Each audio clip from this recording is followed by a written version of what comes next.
Salut, c'est William et aujourd'hui j'ai envie de manger une pavlova. Vous savez, ce gâteau à base de meringue, de crème, chantilly et de fruits. Mais on va faire une pavlova beaucoup plus gourmande puisque je vais mettre des bananes, du caramel et je vais tourner donc cette pavlova en une pavlova à étage goût banoffee. Ça va être vraiment super gourmand mais délicieux. Donc n'hésitez pas à essayer cette recette. En tout cas, c'est parti. Alors, on va commencer par nos meringues à la noisette et pour cela, j'ai ici des gros œufs et on va bien sûr utiliser que les blancs des œufs. Ici, j'ai du sucre blanc et enfin de la noisette en poudre. Vous pouvez aussi utiliser de la poudre d'amande, ce sera très bon aussi si vous n'en avez pas ou que vous avez du mal à en trouver. Je vais tout de suite commencer par séparer mes blancs et mes jaunes d'œufs. Je mets mes blancs dans mon grand saladier car c'est dans celui-ci que l'on va faire notre meringue.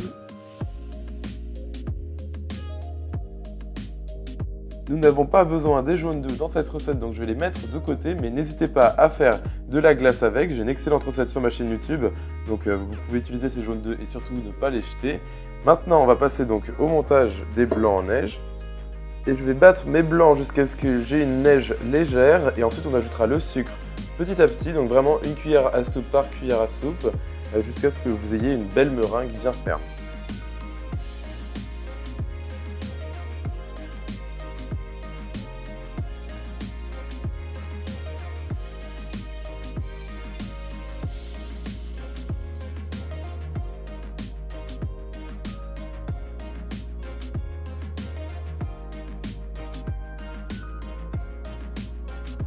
Et voilà, parfait. Nous avons donc un bec d'oiseau magnifique. C'est parfait, c'est exactement ce que vous voulez quand vous faites une meringue. Donc maintenant, je vais nettoyer mes batteurs et on va ajouter notre poudre de noisette. Et j'incorpore le tout à la maryse sans dégonfler ma meringue.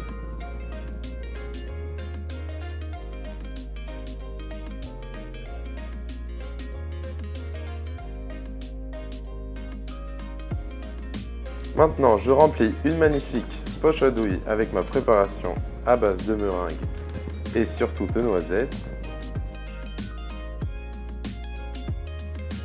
Je vais maintenant travailler sur deux feuilles de papier sulfurisé où j'ai fait sur chacune d'elles deux cercles de 16 cm de diamètre avec un crayon à papier et un disque. Si jamais votre four est plus grand, vous pouvez bien sûr faire des cercles plus larges comme 18 ou 20 cm de diamètre. Bien évidemment, la surface avec le crayon à papier ne touche pas la nourriture, donc je le mets de l'autre côté. Et ensuite, je vais pocher ma meringue avec une poche à douille et une douille unie sur chacun de mes cercles.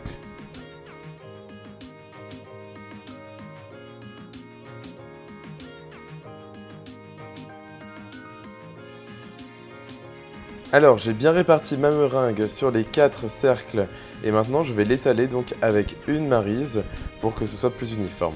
Et ensuite, vous allez cuire chacune de vos meringues dans votre four préchauffé à 160 degrés Celsius pendant environ 1 heure à 1h15 ou jusqu'à ce que la meringue paraisse bien sèche et bien croquante de l'extérieur mais soit encore bien fondante à l'intérieur. Alors pendant que mes meringues sont en train de cuire, on va pouvoir passer au caramel, étape très importante dans cette recette. Et pour cela, j'ai du beurre doux à température ambiante. Ensuite, j'ai du sucre de type vergeoise brune et du sucre blanc pour avoir vraiment un côté caramel très prononcé. Ensuite, nous aurons besoin d'une grosse pincée de sel, d'extrait naturel de vanille, mais aussi et surtout de crème fraîche épaisse, mais pour l'instant, je la garde au réfrigérateur, je la sortirai au moment voulu. Je vais commencer tout de suite par mettre mon beurre doux à température ambiante dans le fond de ma casserole ici. J'ajoute mon sucre de type vergeoise dans ma casserole et mon sucre blanc et donc maintenant je vais laisser fondre le tout jusqu'à ce que j'ai un beau caramel qui se forme.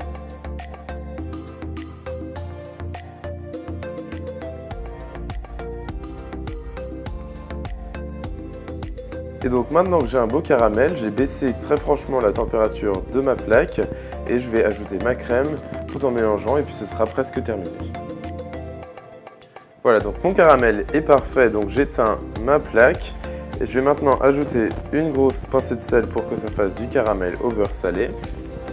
Et hors du feu, j'ajoute une touche de vanille. Alors maintenant que mes meringues ont bien refroidi ainsi que mon caramel, on va pouvoir passer à la partie crème chantilly améliorée puisqu'ici j'ai du mascarpone et de la crème fraîche épaisse, 30% de matière grasse minimum, c'est très important pour la saveur.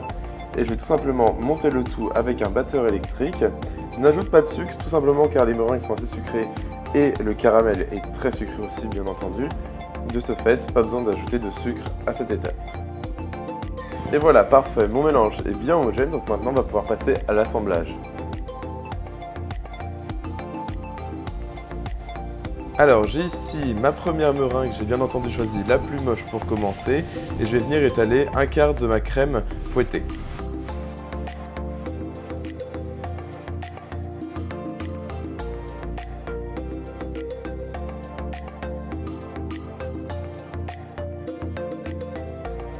Je dépose maintenant des tranches de banane sur toute la surface de ma crème fouettée.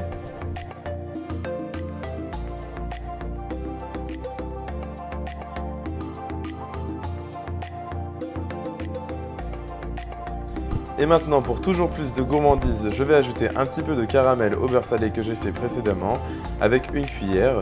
Vous en mettez autant que vous voulez.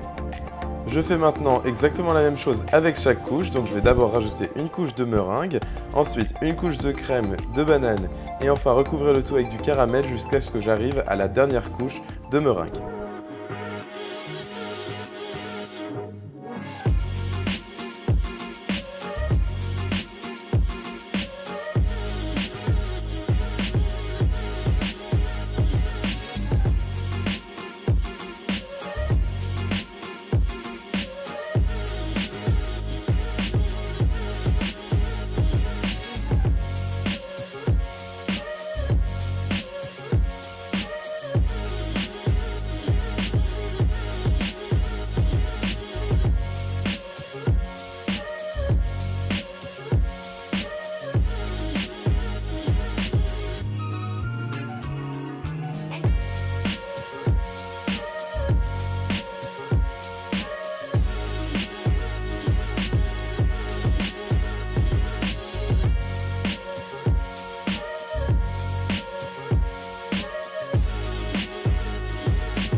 Alors ma pavlova est terminée, mais je ne vais pas manger une part avec vous aujourd'hui puisque je la garde pour la découper avec des amis. Mais en tout cas vous pouvez voir qu'elle est super belle et vraiment réussie, je suis vraiment super content du résultat. Ma famille serait très contente aussi d'en manger puisque c'est vraiment leur dessert préféré. En tout cas n'hésitez pas à essayer cette recette en la retrouvant sur mon site internet williamskitchenblog.com. Vous pouvez aussi vous abonner à cette chaîne YouTube et me suivre sur mes réseaux sociaux. Tous les liens sont dans la description de cette vidéo, donc juste en dessous. Et moi je vous revois la semaine prochaine pour une recette tout aussi gourmande. Salut!